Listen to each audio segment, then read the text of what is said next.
ایک انگریز فاضل نے لکھا ہے کہ میں نے تجربہ کیا، اسلام نے جو چیزیں حلال کی میں نے اس کو کھایا تو وہ لذیذ بھی تھی اور نفع صحت بخش بھی، اور حرام بھی کھایا تو وہ حرام کیا تھی؟ لذیذ بھی نہیں تھی اور نفع بخش بھی نہیں تھی۔ الفضل ما شہدت بہ الاعداء، دشمن بھی اس کی گواہی دیتا ہے۔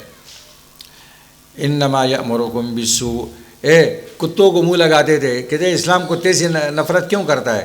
اللہ نے کافروں کے اوپر منہ کی ایسی بیماریاں لگا دی کہ ان کو ماننا پڑا اور کتوں سے دور ہو گئے۔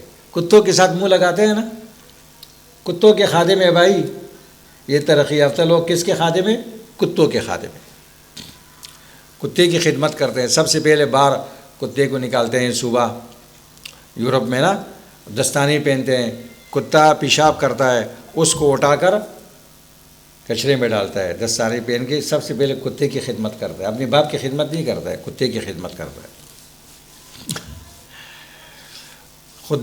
خدام الکلاب ہے، اسلام چھوڑتا ہے ظاہر بات ہے وہ کتے کی خدمت تو کرے گا۔